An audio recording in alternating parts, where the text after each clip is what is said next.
that globally, growth rates are falling. So you should not anticipate that Ghana should also have a higher growth rate. And for me, it's not just about the rate of growth, but it is about how well is it reflecting in the lives of the people. Is it that the growth, people are able to afford the basic necessities of life or not?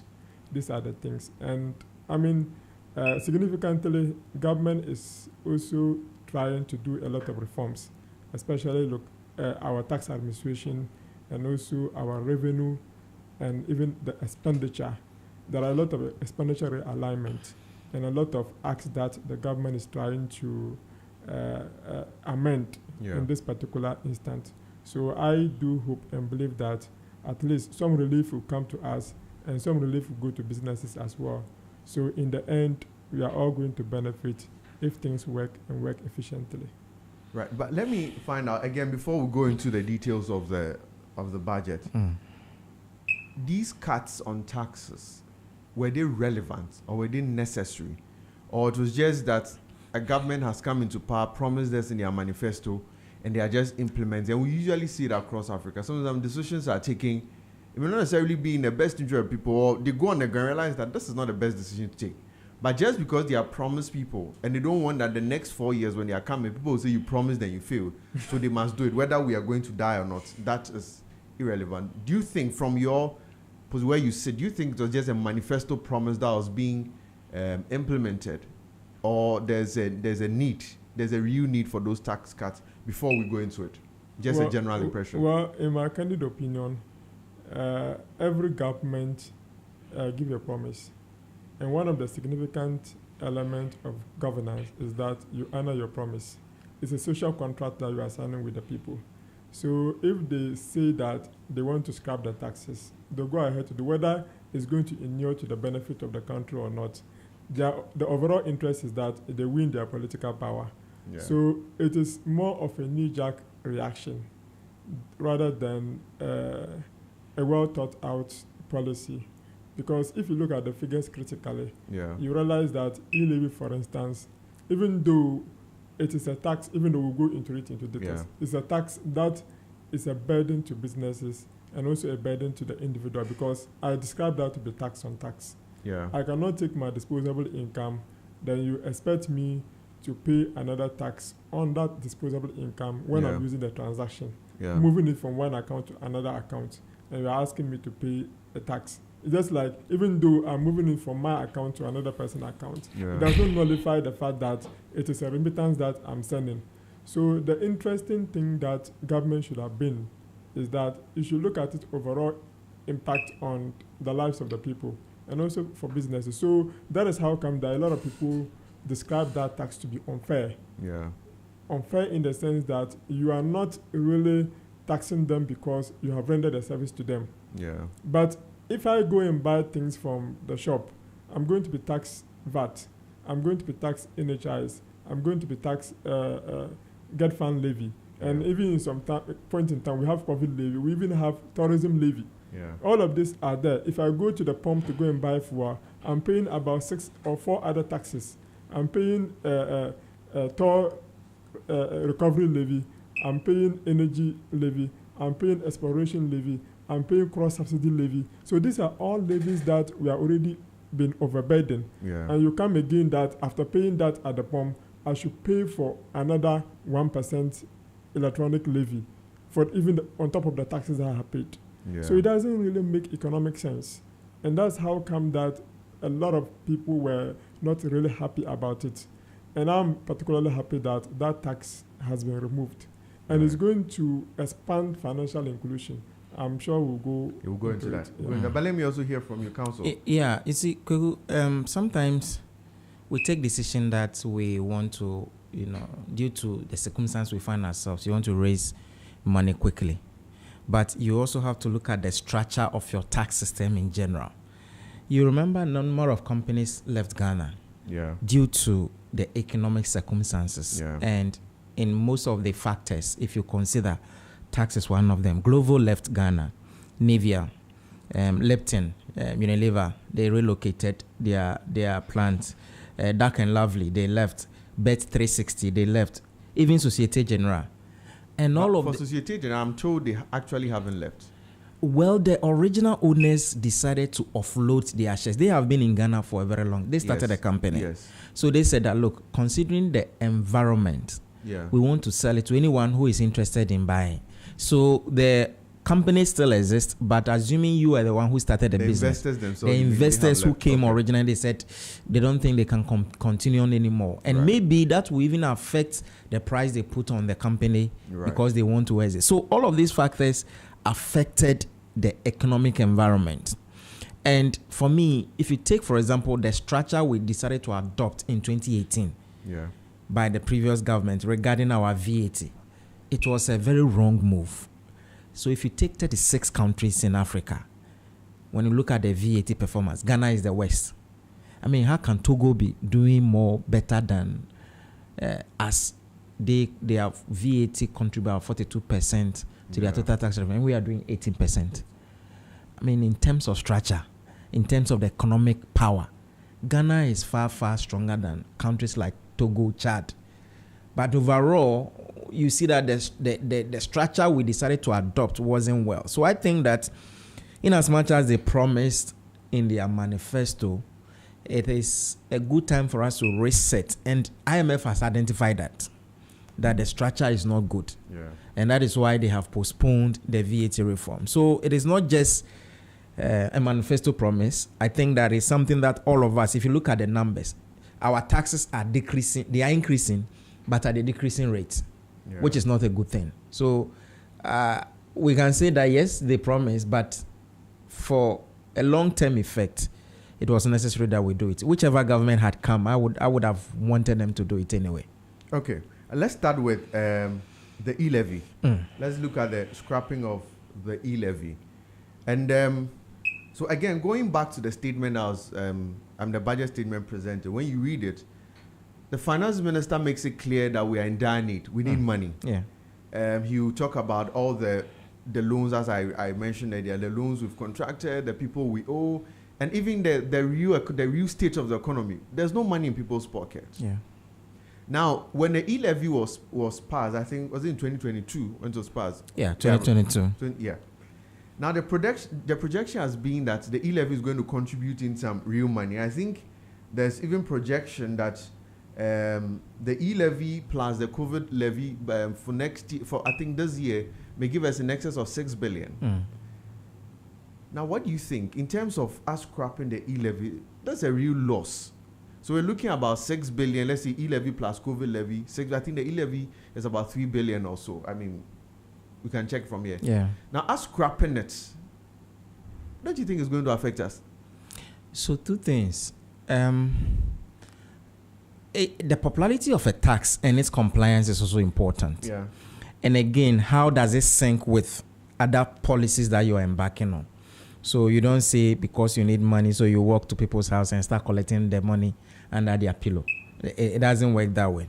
Yes, e-levy was projected to give us around 2 billion. Yeah. 2.4 billion. 2.4 billion, yeah.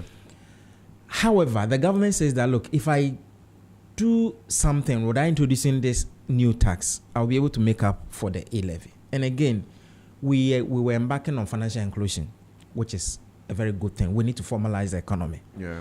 So why do you formalize the economy through digital inclusion and still preventing people from taxing it? And even the basis of taxing it. I transfer money and then you want to impose it on the actual amount.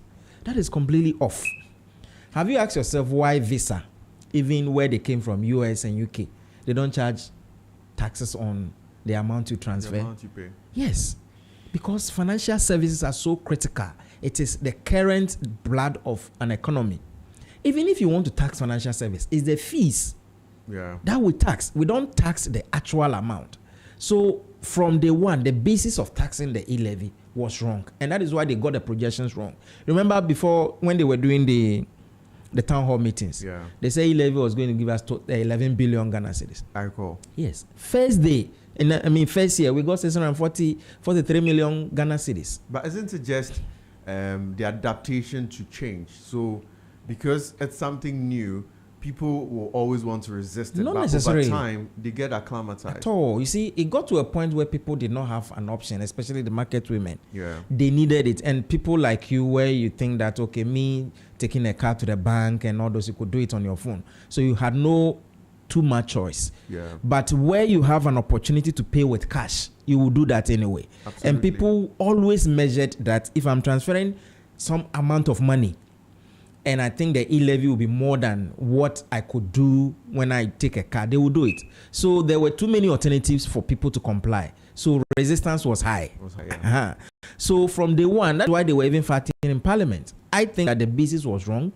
We could have even applied it on the fees that the telcos and the banks were applying, so that becomes a better moderate tax policy than So applying that it on then the telco should have rather increased their charges on transfers? maybe anything that would have been moderate. So assuming the telcos charge 1% on and you pay 10 cedis, then the e-levy would have been on the 10 cedis that the telcos have charged, not the amount that I'm transferring. So that then the telcos will pay the amount Exactly. to, and not us. Not the final consumer. Exactly. So that at least it becomes a bit, manageable than the basis. So I think that the basis is what we got wrong. And overall, if you look at across the world, very few countries adopt what we were trying to do. Yeah. And in the end, we thought that we were expanding the tax net. But at the end of the day, we were taxing the very formal people who are already paying taxes, because the informal people, they don't even like their mobile money. And if you pay to him, he'll go and withdraw and then put cash in his pocket. So they don't really transact. So if you look at the data flow, it is rather moving from the formal sector to the informal sector. Yeah. Instead of the informal sector coming to the mobile money net so that they could tax them, they don't transfer. You give him money, he'll go to the vendor, take cash, and then put it in his pocket. So the basis again, we miss it. So I think that the e-levy thing wasn't properly structured. Okay. Doctor, what do you think? And especially, I've heard somebody who has even described the e-levy as stealing. That you're stealing his income, his disposable income he has. You are taking that money. And in fact, also I would ask in addition that what exactly did we use the e-levy for? That's an interesting question.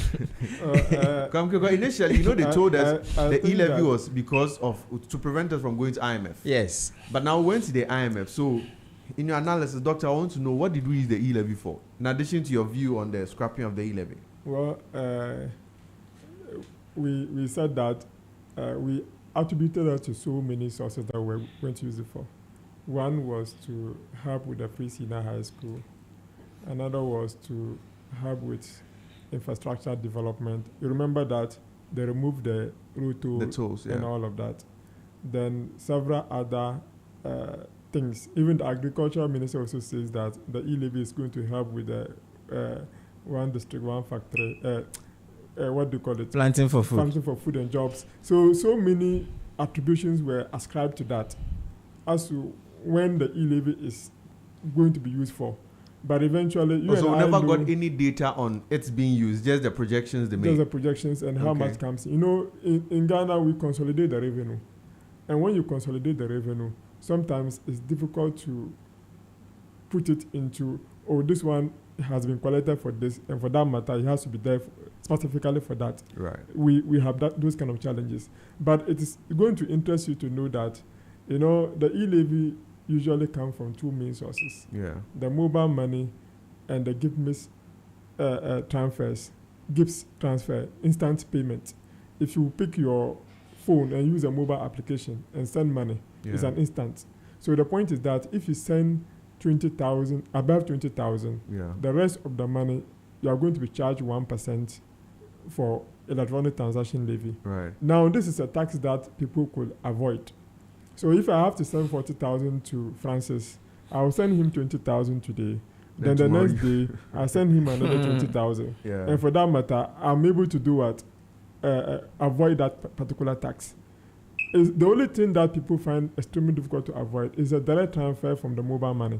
Now, I want to tell you something. I want to show you some data. If you go to the Ghana, the summary statistics of the economic and financial data of the Bank of Ghana, released after the Monetary Policy Committee reports every 3 months, you will note this. So, for instance, in 2020, in 2020, the total number of transactions of mobile money stood at 301 million transactions. 301 million transactions. Okay. Then the value of transaction, that is the amount of money you transact, stood at 67.7 billion Ghana cedis. Then, if you move to 2021, the value of transaction was 401 million. And the value of transaction, so the number of transaction is 401 million. The value of transaction, which is the total amount of 401 million or 4.1? The number of transactions. By 2022, it was 3.1 million. Yes. And in 2020, it was 301 million. 301, okay. In 2021, 401 million. Yeah. And the value of transaction stood at 829 billion. That's a whooping and 82.9. 82.9, okay. 82.9 billion, sorry. Then, if you go to 2022, the value of transactions stood at 488 million. That's the total number of people who have transacted. Then the value stood at 122 billion, sorry. Right. Then, if you go to 2023, the number of transactions. But it's in cedis. I'm just to be clear. Yes, it's in cedis. Yes. At the value, I mean. Yes. Okay. The number of transactions was 657 million. Then the value of transaction is 199.3 billion. Then 2024, the total number of transactions was 745 million. And the value of transaction stood at 334.8 billion. So this is just that. If you go to active, number of people who use their mobile money, it will surprise you to know that you have, let's say, about 2024, you had about 73 million people who have registered for the mobile money. And out of that, only 23 million people are active in the mobile money. And that 23 million people contributed about 334.8 billion Ghana cedis in terms of volumes of transaction. Yeah. So you realize that significantly it's been growing. If you look at it from 2020. So then it means that the e-levy did not deter people from transacting. The e-levy did not deter people from transaction with the mobile money. Because if I'm looking at it now, from 2020 to 2024, we have more than, that's about 5 times the value. Almost 5 times the value. Yes. So which means that the tax itself did not deter people from transacting with mobile money. After all, I have to do it. Okay. You understand the point?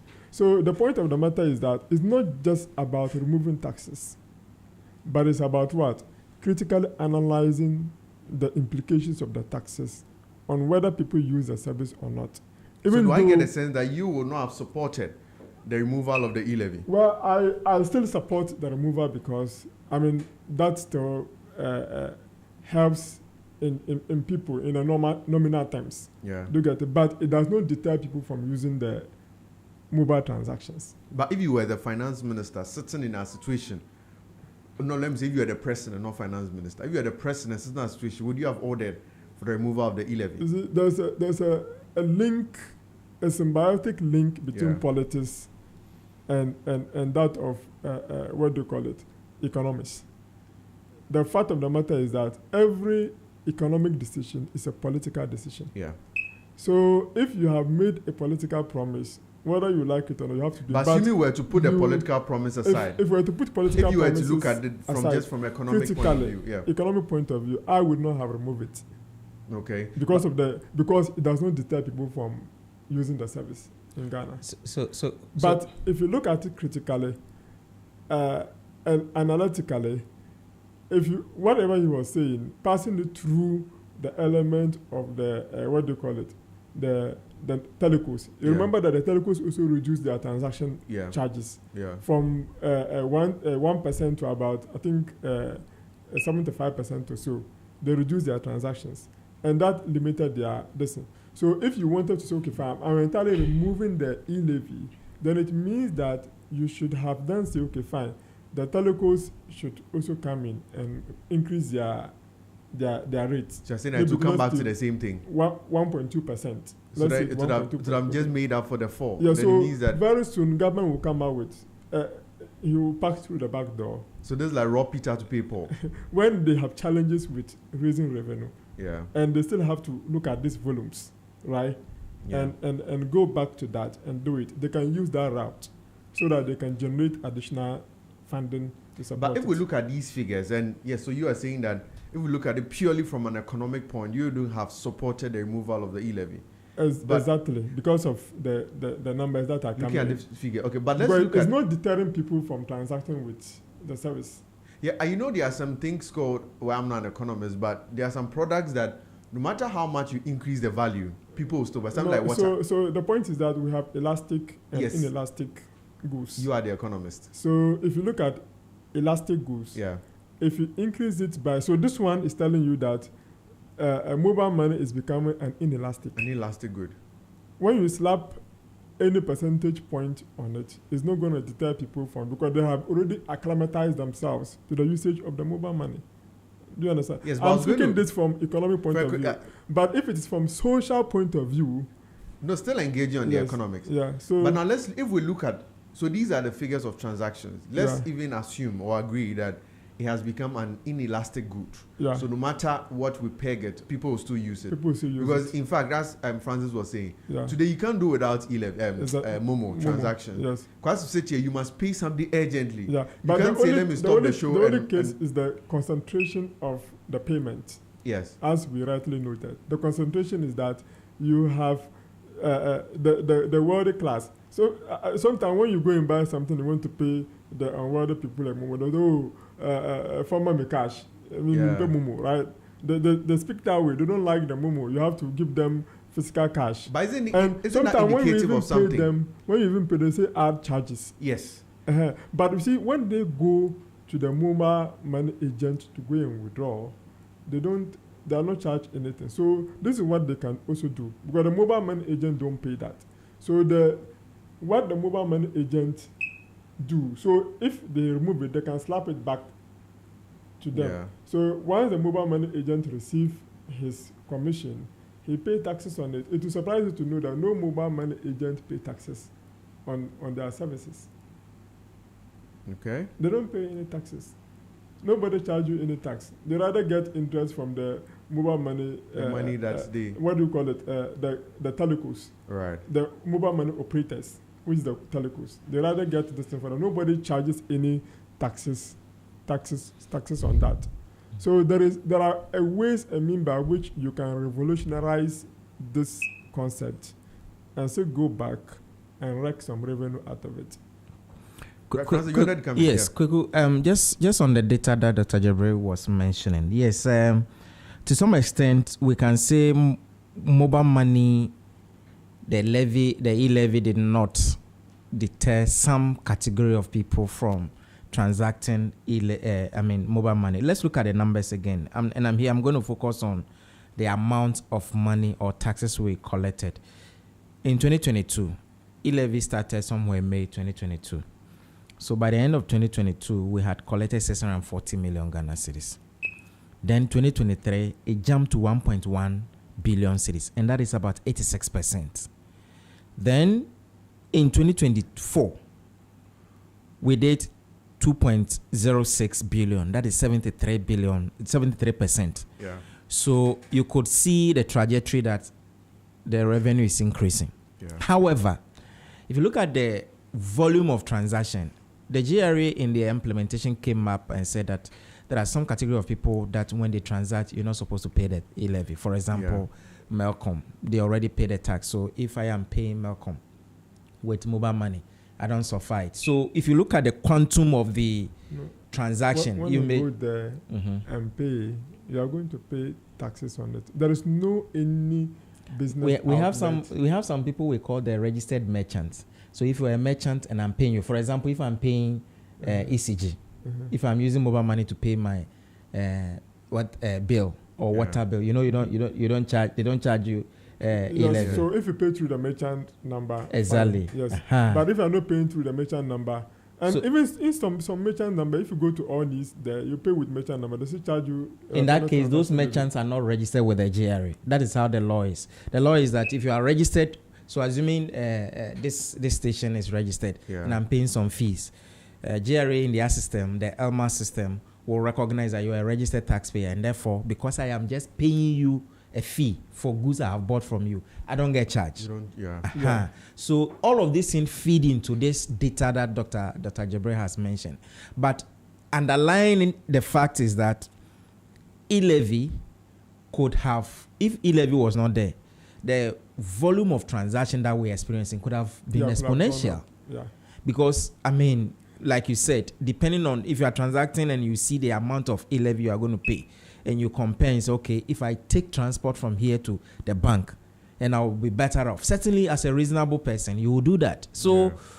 So automatically, so- e-levy, we so- can say that so- it affected Doctor, let's transactions in some way. Francis Lan, I'll come back to Yes, it affected the transactions in some way, and the projections are that now that we have taken it off, number one, we're going to see a growth in the participation of the financial inclusion, you. Yeah. and the expectation is that people are going to do more. Honestly, personally, if I am doing e-levy and I notice that it is huge, I go to a what do you call it, a roadside merchant person, give Yeah. the money to the person, prefer to pay maybe 10 cedis to the person for the person to transfer the money for me. And we saw this in plenty times. Yeah. People were not transacting with their phone because of the effect of e-levy.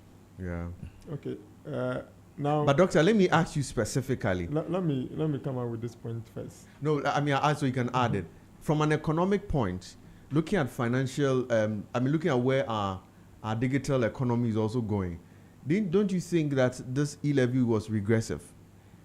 Well, you see, the data Francis gave showed that from 2023 to You mean the 2024, collections? Yes. Okay. The collection increased by about 70%, right? Between 2022 and 2023, it was 86%. Okay. And then from 2023 to 2024 was 73%. 73%. So if you look at the volume of transaction, Yeah. I'm just picking between 2022 to 2023, 2024, it increased by 70%. Okay. So which means that it commensurates with the increment.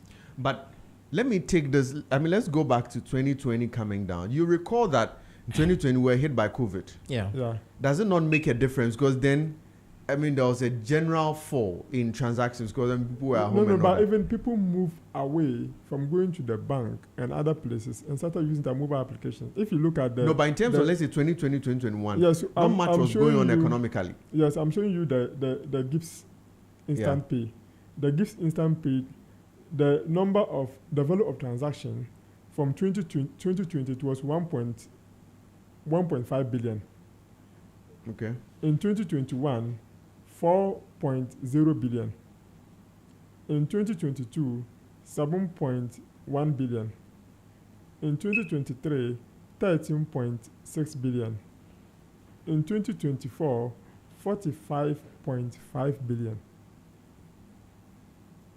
Yeah. So you realize that that is also increasing astronomically because people are becoming more used to the mobile application rather than walking to the bank. If I have to send you money, for me to pick my car from home to the bank or to call you that come and take check and go, I would rather use my instant mobile application Yes. and send you the money and end the transaction there than to waste my time to go and do. Even people going to the bank to go and what? Even queue. There's something we call shoe leather cost in economics. It's called what? Shoe leather cost. Shoe leather cost. Okay. The cost of moving from wherever you are Yeah. to where you are going to make the transaction also matters to you because it is time that you are wasting. Yeah. And time is very important to Yeah. us. So some of these things underpin the reason why people want to use a survey, regardless of whatever at all is happening. Yes, I'm not a fully supporter of electronic transaction levy, though I'm an advocate of financial inclusion. It deters people from financial transaction. Yeah. It is an inalienable what do you call it, statement, right, that you need to know. Financial inclusion is very important. Yeah. But speaking from economic point of view and economic sense, you will notice that the volumes, quantity, and everything is increasing. And that is where we are going now. For coming to your question, that's where we are going now. So if you are going to that direction currently, it therefore means that things have to go in that direction. I'm telling you that in no distant future, government will come back and revise its note. If not slapping e-levy back, it won't come back though, but they can use another means to generate additional money. No, the only means is, VAT on financial service was there in 2015. Yeah. When the MPP government came, they scrapped it. So the obvious or default. But even for the VAT, the finance minister indicates they are going to revise it. Exactly. So with the abolishment of the e-levy, which is on top of the amount of money you transfer, the default position would be, let's go back to the e-levy. And I know those policies were done by the former minister, Tekpe, because he realized that VAT on financial service was across some African countries. So he may go back and say, now let's slap it on VAT on financial service, which means that the fees that you pay, so if, let's say, MTN or Etetigo charges you 1%, then you are going to pay the VAT on that 1%. So that one, it's potentially possible following their review that they want to do with the IMF.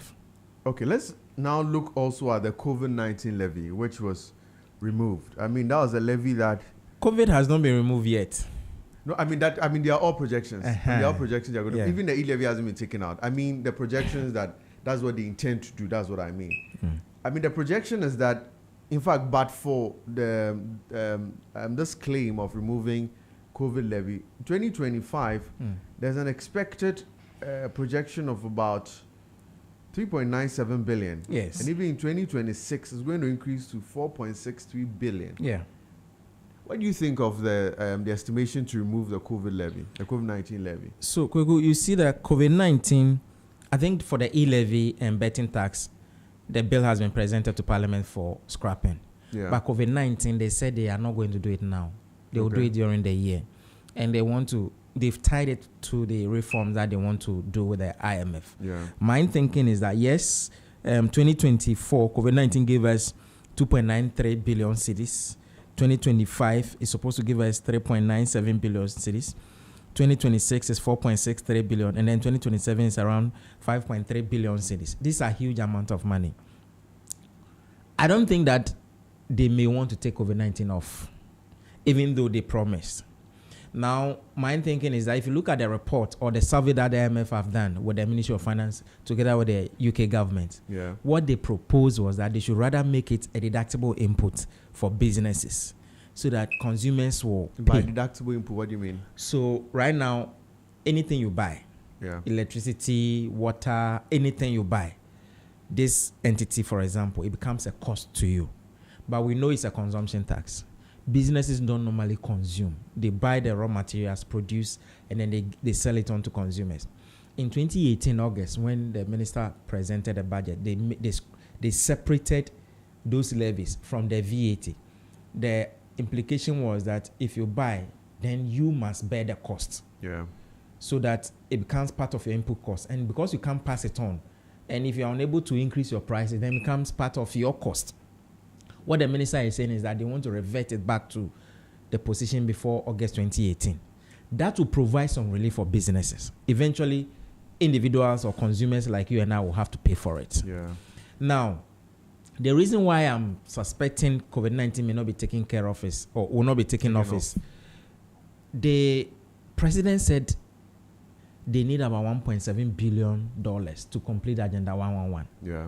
If they are unable to raise money from somewhere, the tendency is that they will change the name of COVID-19 and say, okay, let's maintain it up to 2028. Because from now up to 2028, the money that we're expecting from COVID-19 alone is around 14 billion Ghana cedis. Yeah. And so if you need $1.7 billion, which is close to 25 billion, to finish a hospital project, which was started by the previous government, Yeah. and you don't have any other sorts of funding anywhere, the default thinking will be that let's change the name, let's use that money. After all, they are all health-related projects. So that instead of the COVID-19 going to the normal consolidated fund, we now earmark it and finish the Agenda 111. Of course, I support Agenda 111 because it has plenty of hospitals and it's going to take care of us. So my thinking is that they want to hear from the IMF. But isn't it suspicious? Because the COVID-19 levy came to serve a specific purpose. Exactly. To help us get out of the shackles of COVID, to help us to stabilize us. So then you have been taken out long ago. It should, but you see, there was a plan to do the Agenda 111. Where did the Agenda 111 thinking come from? It came from the fact that we didn't have enough hospitals. Which were more or less indirectly linked to COVID-19. You understand? Because when COVID came, we didn't have hospital. We had to go and use some special places and all those things. Yeah. So the president said, okay, we've now seen the deficiencies in our health sector. Yeah. So let's do Agenda 111. And they couldn't finish it. I want that project finished. If they can get some funding from somewhere, I'm happy. But I won't be surprised. And you remember, some of us have advocated that even if it was not even going to be scrapped, when the president addressed President Akufo-Addo addressed the nation, the former president, he said that we still have some commitments to do. And they came out with the dialysis crisis. Yeah. Some of us were advocating that, why don't we change the name and put that money down for those people who have problem with their kidney? Because they can't pay. Yeah. And for me, I don't think I'll have too much problem paying for that. Because I never know, maybe tomorrow you will join the queue. These are irreplaceable organs in the body. So for me, if you look at the way they couldn't take bold decision to abolish the COVID-19, just as they've done to the A-levy, potentially, IMF may advise them that you already have a loophole created by A-levy, and therefore amend the name of COVID-19 and maybe give it another name and use that money for Agenda 111. I don't think they can immediately. And in fact, they didn't even immediately abolish it. That's why if you look at the bill that has been presented to Parliament, it wasn't there. It wasn't listed there. So let's wait for IMF to see what they will advise the government. Doctor? Well, COVID-19. Yeah, it is a health emergency sources of funding that was introduced.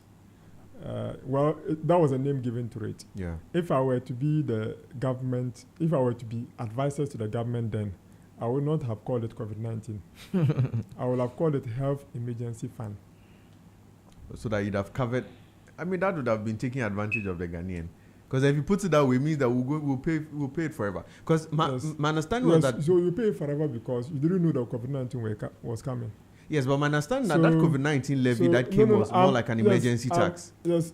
So I'm just saying that he mentioned a lot of things, especially the kidney issue. Yeah. And you recall that the John Mahama promise of taking care of kidney diseases and other things. I think that was Dramani Mahama. The vice president, the former vice president. Yes. No.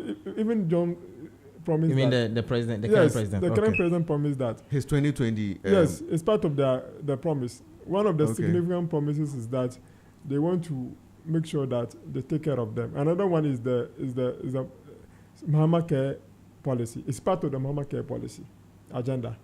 So if you look at the manifesto, it's part of the Mahama Care. So this is something that they will need money to finance. And you cannot finance that Mahama Care without having a dedicated sources of funding for it. And besides that...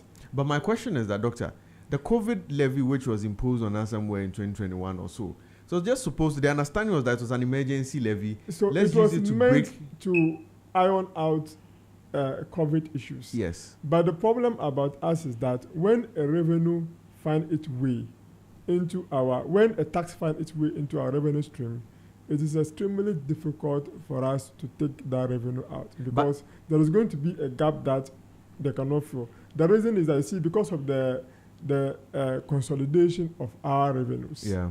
We consolidate all the revenue, and sometimes we even do capping. We consolidate and we cap, and we use the money, and the accountants call the environment. They pick this one and they use it into this, and they finance this, they pick this into that, and they finance that. So you cut this point and come and do this. It's just like you as an individual, you have your consolidated income. Yeah. Sometimes you don't even dedicate. So when you find another stream of income coming in, you don't want to stop that stream of income. Because if it comes in, you have already align yourself in a particular expenditure pattern in such a way that if that revenue source is blocked, it's going to be extremely difficult for you to be able to close that gap. Yeah. So that is the case we have reached now. And as they said they are going to the IMF to seek an advice before they can make some of these reforms. Yeah. That is what is stated in the budget, that some of the reforms cannot be done immediately. They need a technical advice from the IMF. And they are going to set up a consultative, what do you call it? A task force. A task force to be able to come out with advisory decision as to how they will go about it. I am more particular about the fact that they want to reverse the input-output taking. There is something we call in economics tax burden. If any time that a tax is introduced, the burden is shared between, if it is a production tax, it's shared between the producer and the final consumer. And like I said earlier on, elastic and inelastic goods are always there to guide us. If the good is elastic, it means that the business will bear more of the tax. Because if you push it to the final consumer, a lot of people will move away from purchasing your good because there's an alternative. Yeah. However, if it is inelastic, more of the tax is borne by the final consumer. So that is the point that we should understand ourselves. Is COVID elastic or an inelastic tax, right? Can we do away with COVID, or can we do away with health emergency fund? We cannot do away with health emergency fund. We want to continue to have our hospitals, and I will 100% support Agenda 111 because it is these hospitals are there to serve the Ghanaian people. They are there to create jobs. We have a lot of unemployed nurses, community nurses, doctors who have finished school, they have not had posting and all of that, pharmacists, etc. So if you are able to complete all these projects as estimated $1.7 billion, if it is going to come from we Ghanaians, I always advocate that let's look inward rather than always looking external, because external sources of funding is always more costly as compared to what domestic sources of funding. So if we can tax within our means in a very small way, our small contribution to help position us and put all these hospitals into perspective, then people can be employed. When they are employed, they also generate revenue.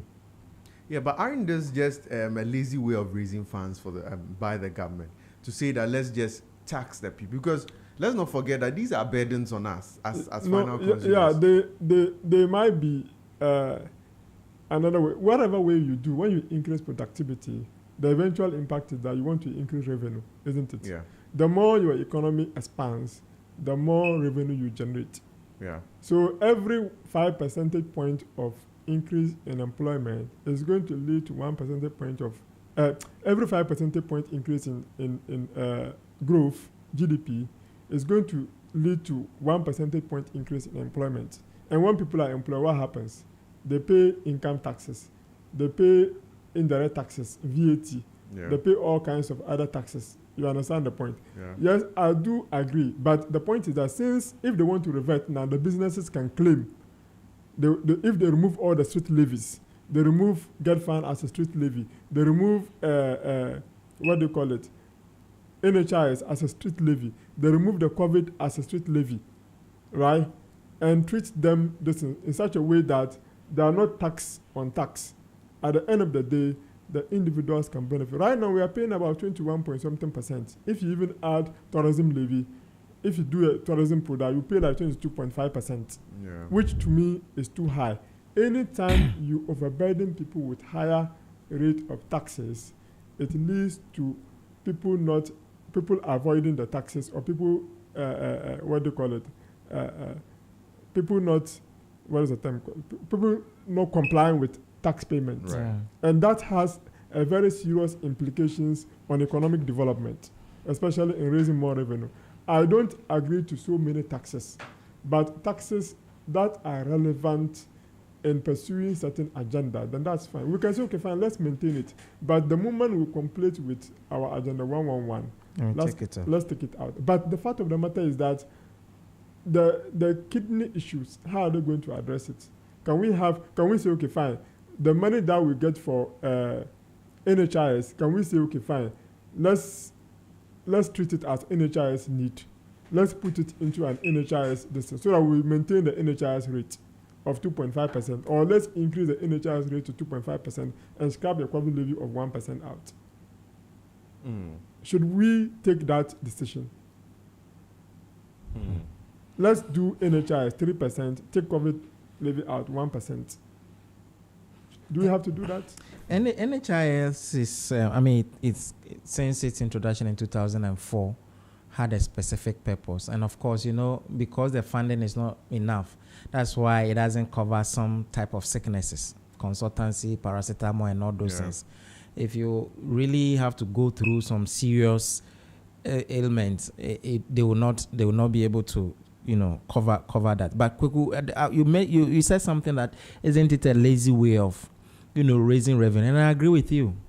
In an economy where we are unable to deal with the other tax handles, the easiest way is to go for the consumption tax. And of course, we are a developing country. So in a developing environment, consumption is the highest expenditure.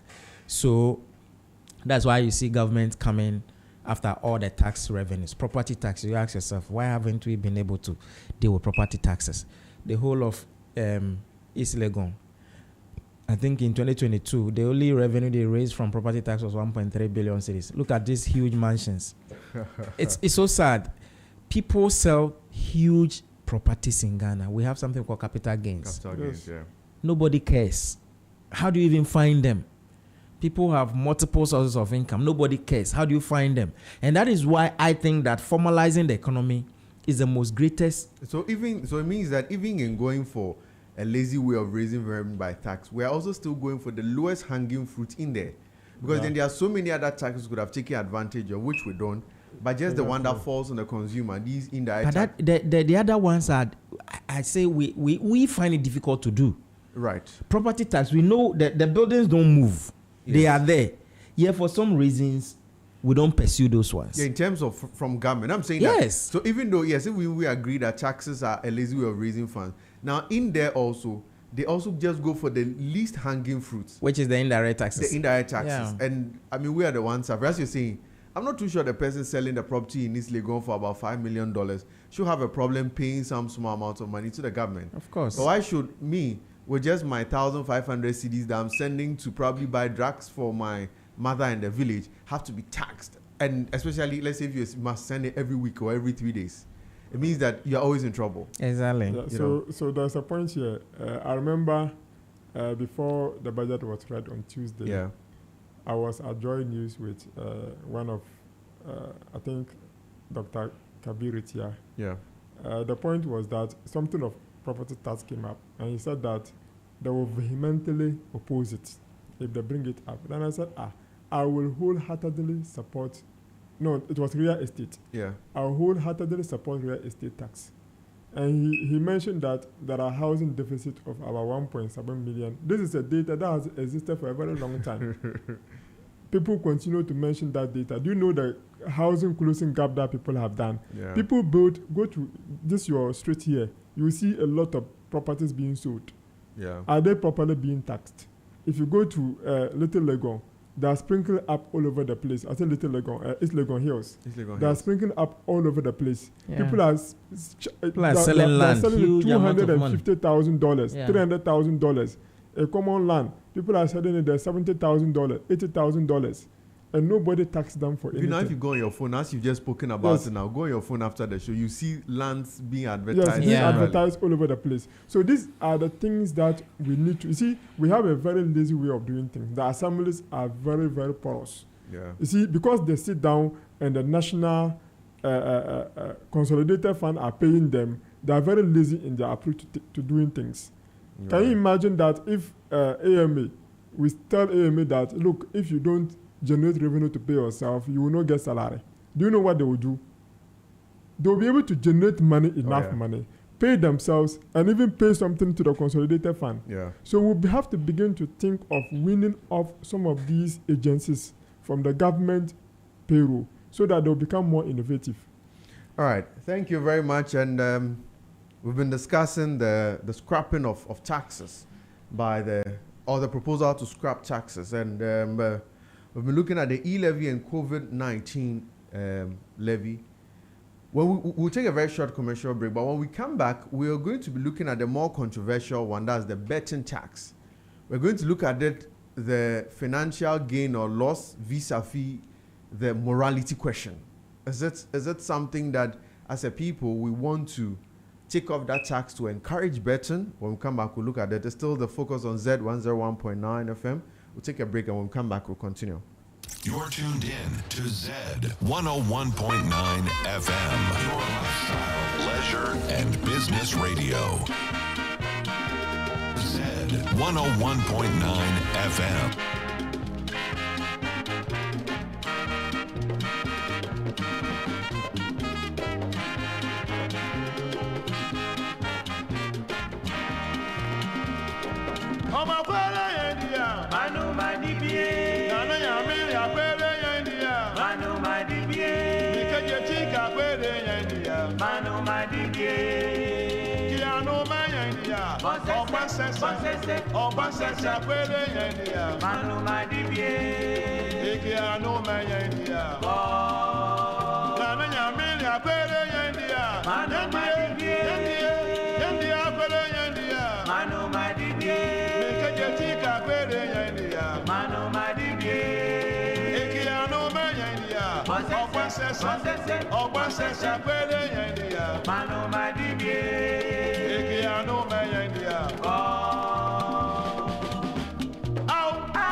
Z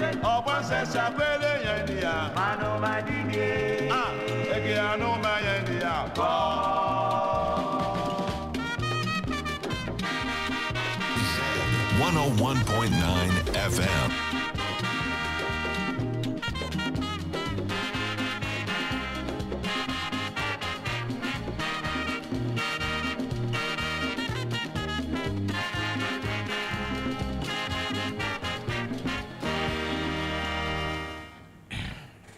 Still a focus on Z101.9 FM, your lifestyle, leisure, and business radio. Remember that we are still in the Heritage Month. Do well to represent Ghana wherever you are, whether in your clothing, your eating, your music. Do well to represent Ghana effectively, because that is all we have. Please do well to follow us on our social media platforms on ZFMGH, on IG, Facebook, and X. Or you can follow us, you can like our YouTube page. That's Z Multimedia.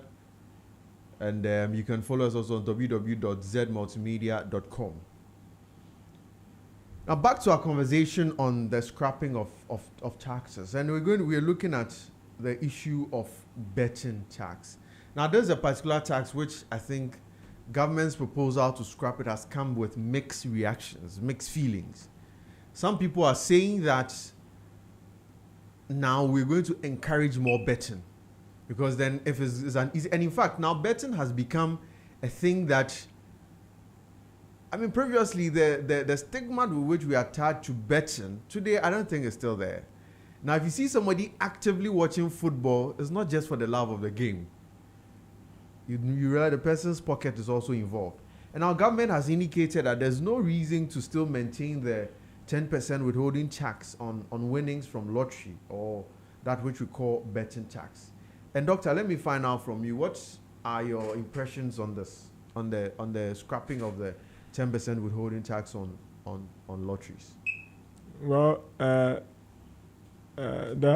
lottery in itself, I'm a Muslim. Gambling is prohibited in Islam. No, I see. That's the frankly speaking about it. But I thought from recently there was an issue of the head of NLA or so, or wasn't it NLA being a Muslim? Oh, I but think that's everybody, and Islam says that you'll be judged based on your actions. Okay. So that is his choice. His decision, right? Yeah. So Right. his decision is to go and head that. Right. That doesn't nullify. What about people who are Islam say it forbids what do you call it, interest and other things. Riba. Riba and all of that. But we have Muslims who are bankers. We have Muslims who Who are own banks. who are bank owners and all of that. So the controversies surrounding some Yeah. of these things are Yeah. distinct. Yeah. Yes, I will invest my money. I'm a finance person, but I will not go and stick a lotto. That is the difference between what I would do and that. But even But with isn't the the same form of interest, investment? It's just that interest the is risks are about different. the excessive. If you want to pick something from somebody, right, Yeah. and you charge the person excessive into that, the person is highly overburdened, Yeah. and it is highly difficult for the person to be able to get it. That is where the challenge becomes Yeah. becomes a serious challenge. So there are a lot of exceptions to that. Now, having said that, if you look at it critically, from economic point of view, you see, when taxes are removed, as I just told you, volumes are going to increase. Yeah. And you know that when the people earn the money, they spend it within the economy. Yeah. They are not going to spend the money outside the economy. And you know that you have other taxes, Yeah. right? Yeah. So if people stick more betting, they're able to win more. Then it means that once the money is generated, the money is spent within the economy. Yeah. But the question we have to ask is that what is the marginal propensity to bet Yeah. is to what? Is to win. Yeah. When the person gets more, he will continue to bet more. But whether the volume of betting or the total amount of money betted against the total amount of money win, which one is more? Yeah. Is it the winning that is more or the normal betting that is more? And whether the tax was charged, the tax was only charged on winning, right? The winning, yeah. It was not charged on the betting. So I think that if government even want to do otherwise, the tax should be slapped on the amount of money betted. You mean the individual placing the bet? So when you place the bet, So Then you you are get taking taxed. a best of, let's say, 1,000 cedis, then they'll Yes. tax it, or maybe if it's 10%, so Yes. you pay like 1,100 yes, to bet. to bet. Interesting. That's very interesting. But you have the incentive to bet. No, that so was- you bet from that angle. That was the Do- position before. Do Yeah. you get my point? Yeah. Bet from that angle. You have the incentive to bet. So they charge you 10% on you betting. What about if you lose? If you lose, that is it. If you win, that is it. Oh, so that then but isn't it the same thing? Or just that now we'll have a large, because not everybody will win. No, So everybody everybody win. coming to stake will Yes. put a percentage on you, Put but a just the percentage. percentage that wins, Yes. you keep your money. You keep your money. Interesting. But then now that government has scrapped it off, do you think it's a good thing? Do you think it's progressive? So it's progressive only in the sense that if the winnings are more and that the people spend the money within the economy, Yeah. then it means that government can generate other sources of revenue. And if the people also spend it on investment, Yeah. then it means that it's going to increase productivity. And when it increases productivity, there is going to be an overall impact on the growth of the economy, which is the income. Incomes of individuals will grow, incomes of businesses will grow. Because if I bet and I win, then I come to your business and buy something. Your business is going to progress, right? Yeah. You increase your profit and you pay higher profit tax to government. Yeah. When you buy, there is indirect tax like COVID levy, whatever it is. There is taxes like NHIS, VAT, and all of that. Government is going to still benefit. So overall, if the quantum of money, the winning increases, then it is spent within the economy, is going to help to grow the economy. Right. So economically, in your estimation, by the scrapping it off, is going to make more people come into that net, Yes. and it's going to be spent here. Yeah. But I'm guessing for the moral question, for you as a Muslim, you don't support it. I don't support betting as a Right. Muslim. Right. Francis, let me hear from you. Kuku, so I have had a very old position since 2015. You know, globally, Ghana is not the only country that taxes betting. Right. You go to Germany, the casinos and all these people, they place bets and then we tax them. In Ghana, in 2015, when we passed the Income Tax Act, we introduced betting as an investment income. Just like you mentioned, the rates are high, so the returns are also very high. Very high. Then I think somewhere 2018, 19, thereabout, betting companies started trooping into Ghana using the digital form, the apps. Yeah. So we have the Betway, the Sporty Bets, all of them coming into the country. But before 2018, I think when the MPP government took over, they realized that the betting is supposed to cut across, because they are all forms of lotteries. It's supposed to also cover the banker-to-banker people. So their challenge was, how do we tax people who are already not coming forward? You know, the banker-to-banker operators, they are more of illegal. Yeah. So National Lotto Authority, they had challenges, you know, implementing that particular tax. So eventually they said, okay, let's abolish the tax on on lottery in general. Yeah. In 2015, when we introduced it, we said that if you win more than 2,592, then you pay a tax of 5%. If you lose, we don't come after you. And maybe there's some administrative challenges. That is why, because how do I know that this is the total amount of losses that you have incurred, such that I, normally have to allow you as a deduction? So we targeted only winnings. Then 2023, the thing pop up again. This time they said 10%. I was of the view that let's go back and use it at 5%. Let's tax it at 5%, and maybe introduce a threshold. So if you win like 100 cedis, 200 cedis, we don't tax you. It is when you win above some threshold. Then the introduction of the 10% wasn't just a way to deter people. No, it's an investment income. Today, if you invest in shares, don't you pay tax? You pay tax at 8%. Yeah. If you invest in any other thing, you pay tax. So as long as from a tax legal point of view, it's an investment, you have to pay. You understand? Okay. So I don't think it was going to deter people. Right. Because whether you tax them or not, they are going to place anyway. And again, it is on their winnings. And they don't also know whether it's going to be, they are going to win or not. So taking it off rather, I think, has a social cost. I have a friend of mine who employed an accountant. He said he gave money to the accountant to go and do something. Then the accountant used about 41,000 cedis to place bets. And he lost. Yeah. And I was like... those things were reported. How will he come back to his boss? Yeah. So he had to stop work. So I was like, no, this is not good. Yeah. And those who play bets, the psychologists will tell you that betting is addictive. Very addictive. So if you have the young people who are betting and they get addicted and he thinks that he needs to place a bet and he doesn't have money, what do you expect him to do? He'll go and steal if he's in the office, because initially he thought that he was going to win with the 41,000, pay off the 41,000 and then make his profit.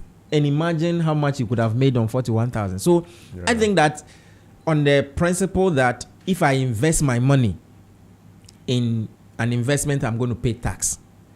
And somebody invests his money in I hear they call them investor community. If somebody invests his money in lottery, and he is not going to pay tax, I think that it is not fair on the principle. So I would have supported taxing betting.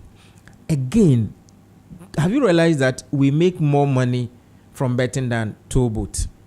In 2023, we started taxing betting in June.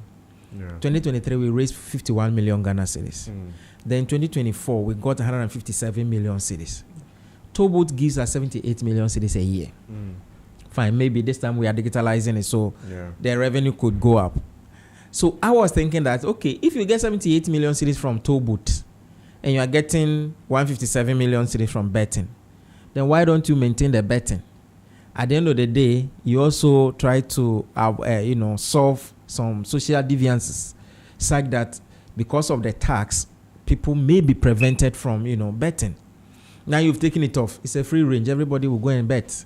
And at the end of the day, we are creating some situations like my friend, where the accountant had the money and then started betting. And I've heard of other stories where some teachers and some church people. Yes, church people. One church accountant took some money. Went from the church. Yes, from the church. Went and bet with the money he lost. And he lost. Most of these things were reported. How do you explain to pastor? Even the congregation, how do you explain to them? So I think that for gambling should be properly penalized. But how do you, if we look at it from the point of the young people, I mean, when you drive through Jamestown, I know of some betting centers, when you get there, you think something is happening. Every day is quick, just on their phones, actively betting. Now, how about if you look at it from the point of view of, it also reduces crime? Because these people, as you said, ordinarily, let's say if he's constrained to bet, now he's out there stealing, but then now he knows that he has this place that all he needs is just do. I don't know how they do it. I think there are some projections and calculations they do. Previously, Zilotto, they had some graphic they'll be reading. Yeah. I think now they also have their own projections, and now they've even made I'm not to mention any betting, but now there are apps where they teach people how to stake bets. What I should have also be thinking they should do is to look at cryptocurrencies and others. Yeah, but you see, I hear your point that yes, it creates job. Yeah. But the point we are saying is that if you don't tax it at all, you're rather encouraging it. Look, I'm happy. And you see, the majority of the money we get is from the companies, the operators. Yeah. You know, they win a lot. Yes. So the gross gaming revenue is the one that gives government so much money. Yeah. So I was thinking that we maintain both, at least to create that parity. If doctor goes to invest in another investment and I also invest in, we should all be treated on a fair ground. But again, it was promised, and I think that because they wanted to appease to the youth and said that we promise. The people are the base. Yes, the people are the base. And we have delivered. And we have delivered. And again, it also goes back to the fact that in 2017 we couldn't implement it across. Yeah. The question is, if we have another group of lotto people, the lotto kiosk people, and you are unable to tax them, why is it that you are taxing those on their mobile phone? So some of this justification goes to support the fact that scrapping it is fair, because from 2023, everybody in the kiosk, they win. The paper, those who do the forecasting, they win. You don't tax them because they are scattered across the whole Ghana.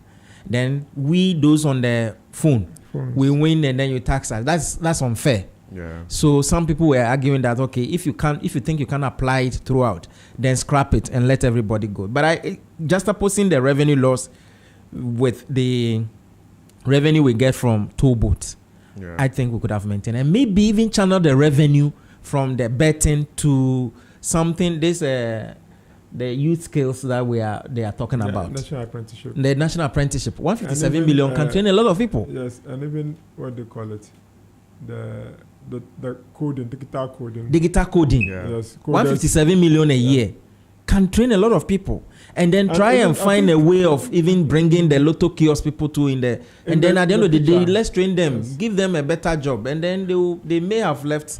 No, but they can still hold on to the lotto kiosks. The only point is that maybe you make sure that you digitize all of them. Give that power to the assembles. Let the assembles register all the lotto kiosks around in a digital platform. Then you harmonize the data.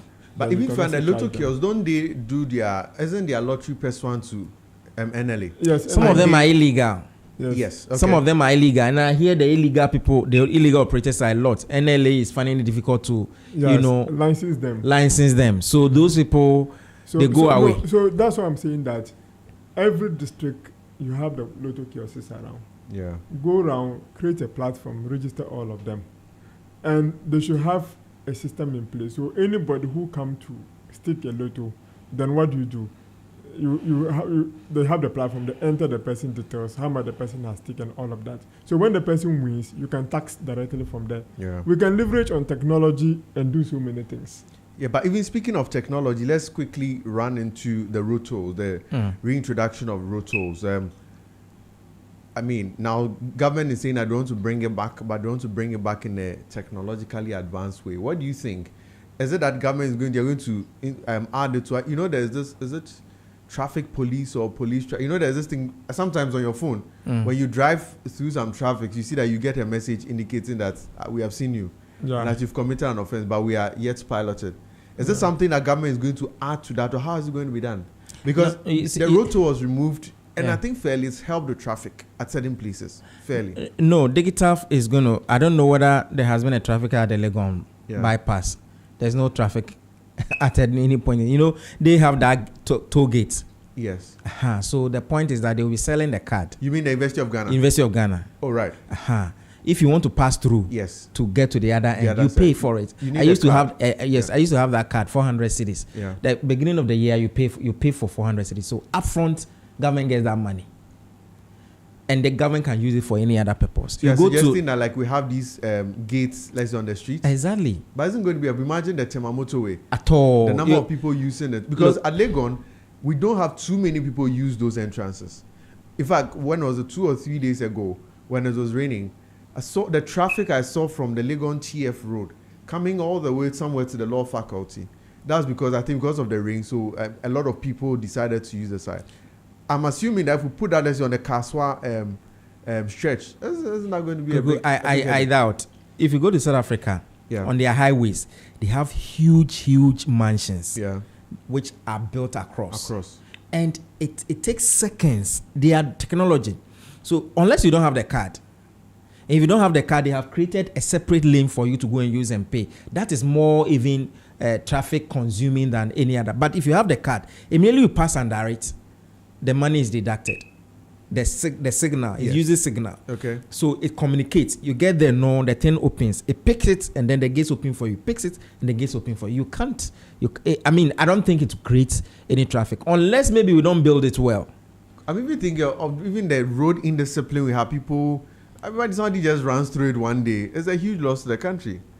As in, Like somebody probably he may be drunk or something driving at night, just runs through the gates. the system will not allow you. The gates will not allow you to pass through. Legon, you can't No, pass he's through. not passing. He's running through it, so he's destroying it, As in breaking it. breaking it. Yes. Well, they are potential risks, but I think that if Yeah. we build it, and a typical example is what we cannot attest to is the Legon bypass, Yeah. because you get there and the gates open for you. Yeah. Somebody is there. If you don't have the card, you park somewhere and then They even won't allow you enter. Exactly. Yeah. So I think that it is an innovative way, and it doesn't take so much to do. Okay. It will rather increase revenue, because in the past what we hear was that accounting was a big problem. Yeah. People, the manual one, accounting was a big problem. But people had 2 different booklets. Exactly. So I support it, Okay. and let's see how it's implemented. My challenge is the implementation. Right. Doctor. Well, you see, if you go to other countries, so for instance, in Kenya, they have an express route from from Nairobi to Mombasa.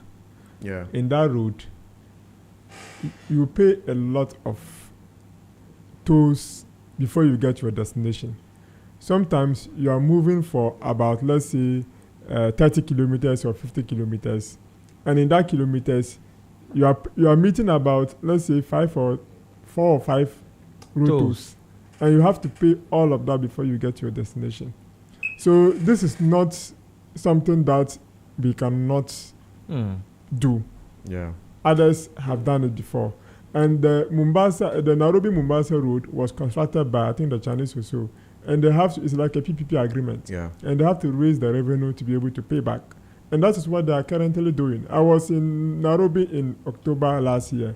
Yeah. And frankly speaking, when we were going to use the Esper road, we stopped at within a short distance, we have paid more than 3 road tolls to get to where we have to go. Yeah. In Ghana, you can move, for instance, I'm coming from Pokwasi. I come to join the main road. Then I come all the way to Achimota. There is no road toll. Free Buntu. I ride. You understand the point? These are things that we have to do to be able to generate additional To revenue. maintain. And then when the money is collected, it has to also be used. Yes, be used for its purpose. Yeah. I know people are recalcitrant, and so many Ghanaians are indisciplined. So we need to crack down the hip of indiscipline. Yeah. That is how come that we have police and other security agencies on our way. But my main challenge on our roads in the night is that there are no street lights. Yeah. You pick from Achimota to Pokwasi, the whole place is dark.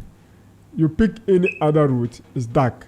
You And very pick this side, dangerous. it's dark. And these are very dangerous things that we have to do.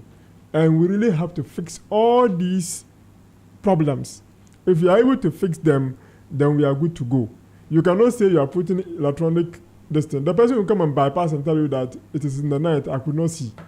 Exactly. And destroy the what? The facility. Exactly. So I think that we should begin to fix all our street lights, especially places leading to where But the when they road fix tools it, are some going to people be. go out and take the bulbs out. No, not. The point is, what is the assemblies doing? What are the police doing? The police should increase their visibility. Yeah. They should put in more cameras. As you were saying, when I'm passing by, and for instance, the Jolo traffic light, if you jump it right now, no, they'll catch you. I'm telling you. They'll catch you. So Yeah. why can't we implement the same thing across the country so that we can instill some level of discipline? Discipline. Yes. So the problem is that Ghanaians in general has been indisciplined. And one of the critical problems that we face in our development agenda is the indisciplined nature of the Ghanaian people. If we begin to become disciplined, we become more responsible, and we know that a property of the state is your own property, you will not destroy it. People will come and hit a street light, spoil it. No, even other Ghanaians say, if you don't run away, they will catch you right now. Look, I'm not cutting you, but if you destroy a tree in Dubai, Yeah. the amount of money you pay, you'll be sorry. Yeah. It's so devastating that you're always careful destroying public property. And so, like you were saying, maybe we need more of the police tow cars, so that if somebody goes to hit something, we can also remove it from the road in order not to create traffic. But I think that the tow boat is something that, if we digitalize it, is really, really going to rake in more revenue. And it will even give money to the government upfront. Yeah. Let people pay for it, load it on their card, fix it at the windscreen, and you get money from day one. Yeah. Then you have use of the money. There was other discussion whether they should use the what they call it, roadworthy. If you are going to renew a roadworthy, then you pay. But you and I know very well that sometimes our roadworthy will even expire. We will not even go and renew it. So these are all significant challenges that we are facing as a developing country. Yeah. But I do believe that if we are able to put in the strategies in place, the measures in place, I think we will resolve most of these problems. But we have to begin from somewhere. If we don't begin from somewhere, we'll never get to where we have to go. Yeah. Right. And lastly, maybe just like 2 minutes. I think the finance minister also promised that he's going to, they're going to revise the VAT structure. Yeah. They are going to, I think, more of like decoupling it so that we don't have all the money going to a particular place. Maybe just a minute or 30 seconds. What are your thoughts on it? Starting with Francis. So that is a very important exercise they have to do. The current system, we did the decoupling in 2018. And so businesses have to absorb the cost. I think I made that point earlier. If we are able to reinstate that, businesses are no more going to absorb it in their cost structure, it will eventually pass on to consumer, because you can't make a levy behave like a VAT so that it cascades down the supply chain. That is so expensive, and that is why Ghana, we are performing 18%, whilst Cote d'Ivoire is doing 42% when it comes to VAT contribution to tax revenue. But again, all of these things have been deferred to the IMF advice. Yeah. Let's see what they tell us, and I believe that they will be able to carry it out.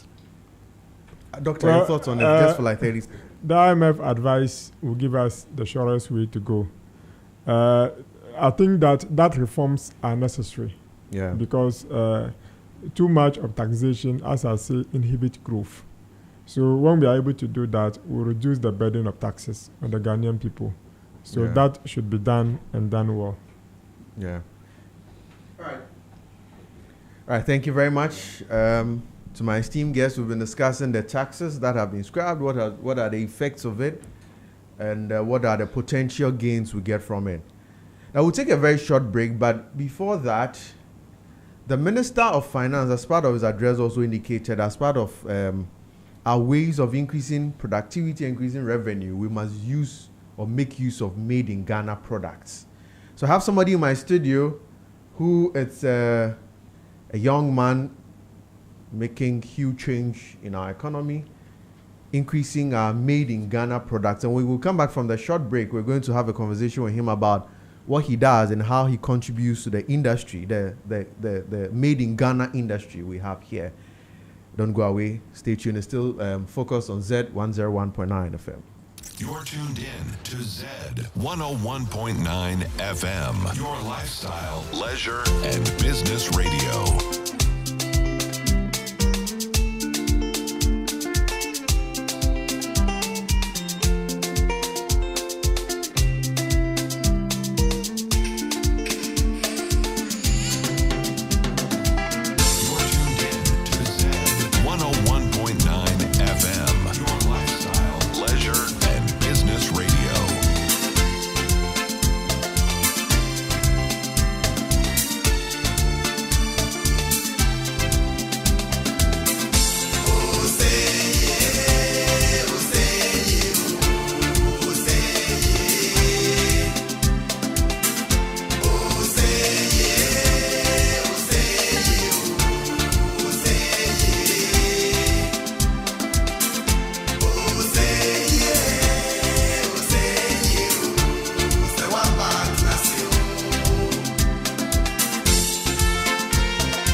FM, your lifestyle, leisure, and business radio. Still the focus on Z101.9 FM. And I have in my studio, as part of Ghana Month, our Heritage Month, the CEO of Chris Bespoke. The person of Isaac Echampon. Sir, you're welcome. Thank you so much, Atakra. Right. So, as I mentioned earlier, the Minister of Finance has indicated that we all must embrace made in Ghana products. And I know you're doing something very beautiful in the Ghanaian industry. Can you tell us exactly what Chris Bespoke does? Okay, so once again, thank you so much for the opportunity. Chris Bespoke is a Ghanaian made in Ghana shoe company. We produce shoes from scratch, luxurious shoes, not just any kind of shoe, because mostly when people hear made in Ghana shoes, they are thinking something local, but our shoes look very luxurious and very excellent. So that's what basically Chris Bespoke is about. Okay, but what inspired you to do this? You might have been in the industry for a while. Why would you have thought that you want to change our mind from buying Italian shoes to a locally made shoe? Okay, so after school, after completing KNUST, I went to KNUST. So that's where I learned shoemaking, because my course in third year, you'll be given the opportunity to go and do attachments. So I chose to go and learn shoemaking. But as at that time, I didn't have any plan of, taking it further after school. So after school, after service, thinking of what to do, as many young people would. And, I was like, and I knew myself that I'm not a corporate person. I'm not a 9-to-5 person. Yeah, so I said, okay, so what can I do to, then I was like, I have this skill of making shoes.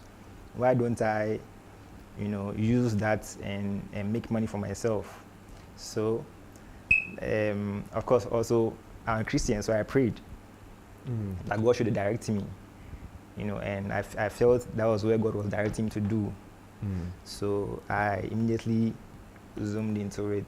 So that was basically how it all began.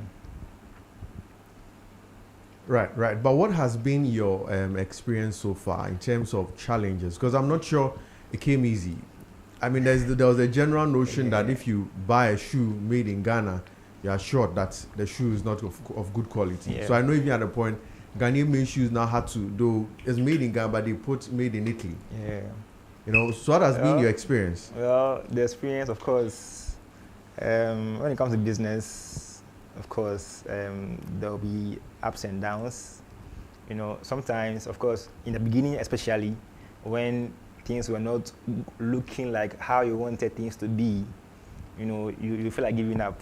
Maybe they are not buying, or you're not getting some resources you want, you feel like giving up. But the what kept me was that I'm not stopping this. This is what I'm doing. And of course, as a man too, your family to be on you, this thing you are doing to know where, go and find something and do. The discouragement. The discouragement from family, from some friends. And especially the fact that it wasn't the typical thing you expect of a man to Exactly. do. After school, apply for a job. Exactly. Now you're home saying that you are adding leather to something and...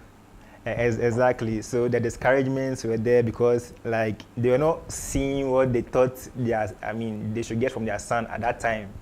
So the discouragement was there, and also people did not believe in you because when something is new, people hardly believe in you. When something is new, people hardly believe in what you are doing until it becomes big.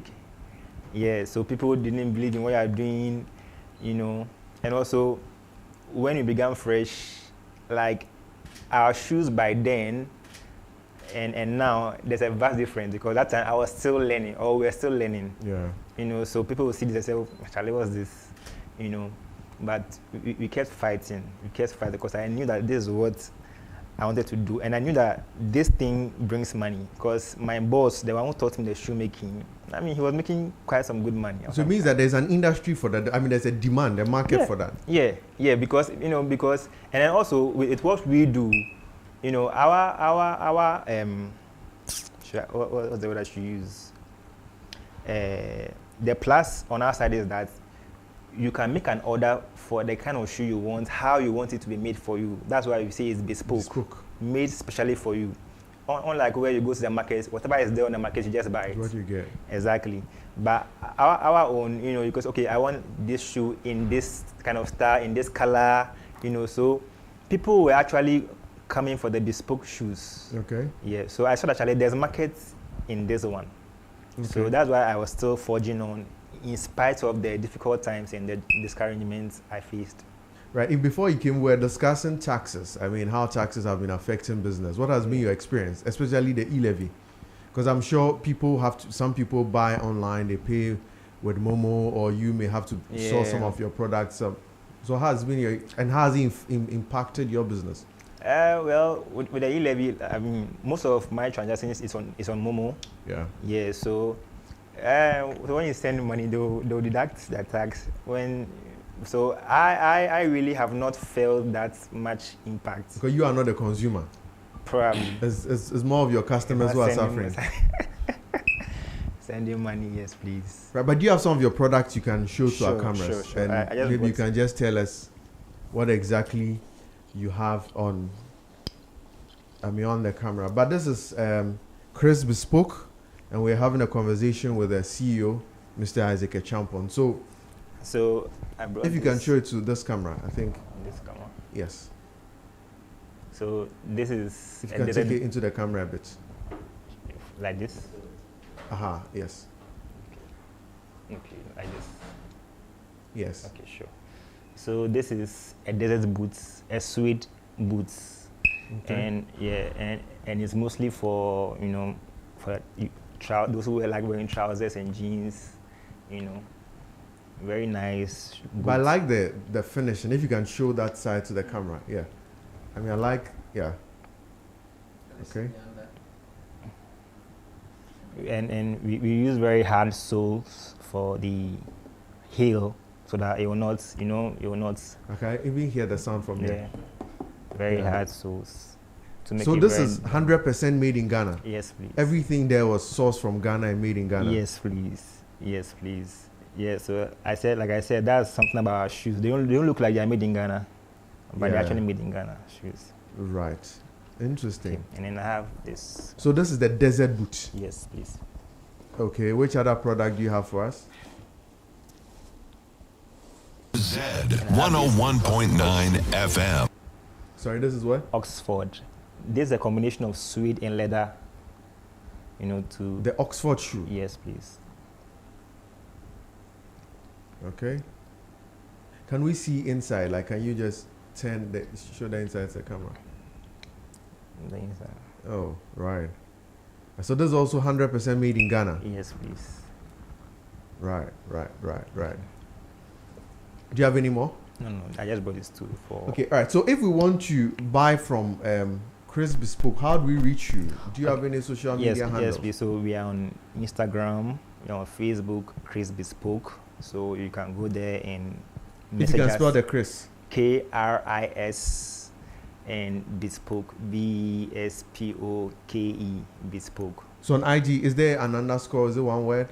No, so the Chris and the space and Bespoke. An underscore, just space. No, there's no underscore. So Chris Bespoke yes, please. on IG. On IG. And the same for Facebook. Yes, please.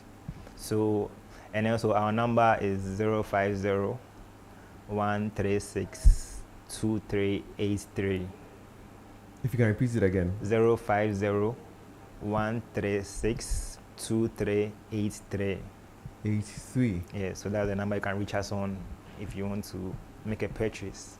But if somebody wants to, outside of these, somebody wants an office shoe, or the person wants something very unique, Yeah, you are able to do that. Exactly. You can just contact us. I mean, if you are able, if you can do what you are asking us to do, why not? So all we need is just send you probably a picture, Exactly. and you'll be able to manufacture. But how about female shoes? Do you Yes, also do yes, female please. shoes? Yes, please. We also do female shoes, but we don't do that much.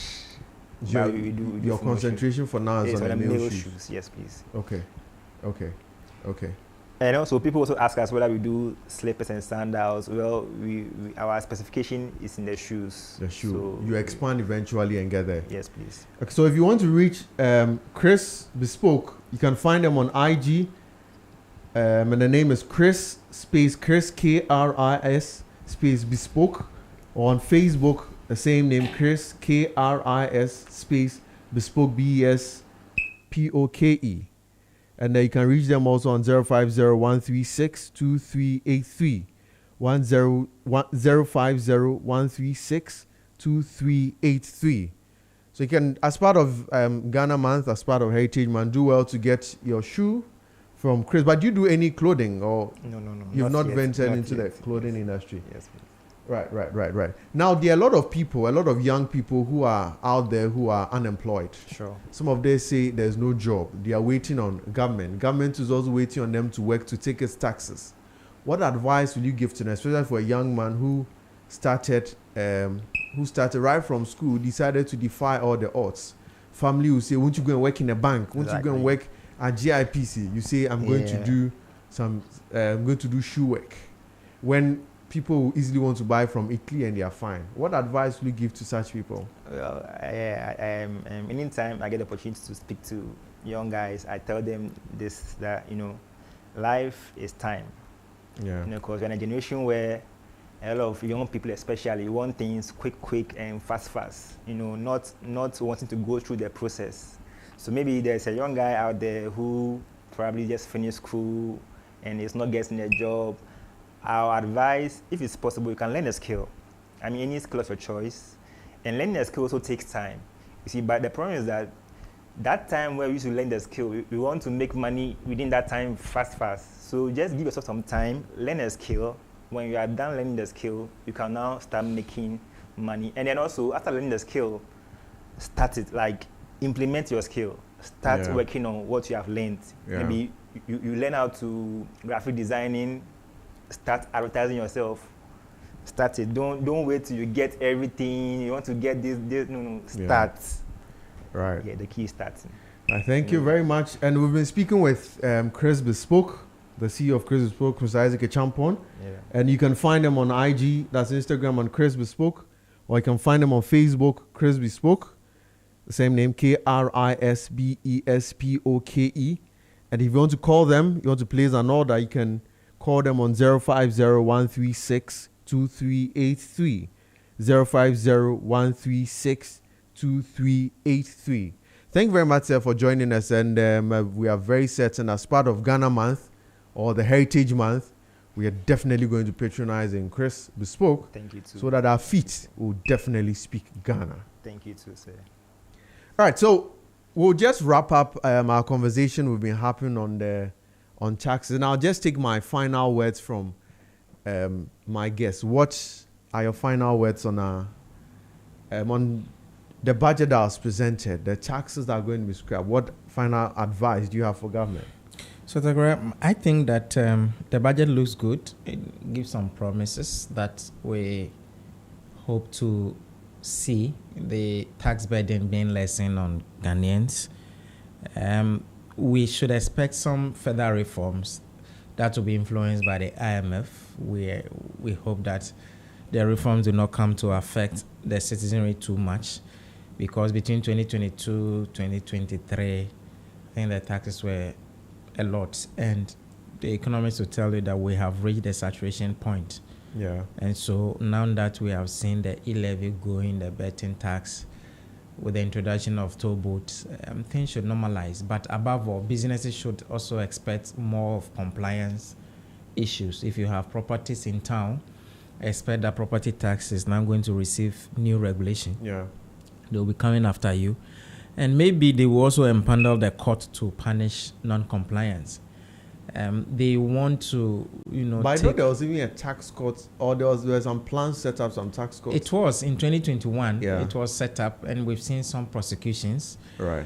Normally, we advise that you try to resolve your tax disputes amicably. So, where you have challenges, just talk to the GRA. We're going to see more of compliance, and they may appear a bit aggressive, especially if you don't comply.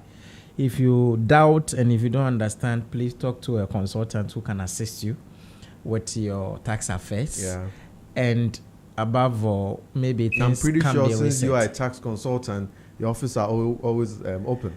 Well, we do more of pro bono for now. Is I it? mean, yes, I don't mind. I mean, I have some friends who normally call me, what is this, what are that? And I'm always free to, educate. And again, we've seen the minister promising that they're going to do some more tax education. So Yeah.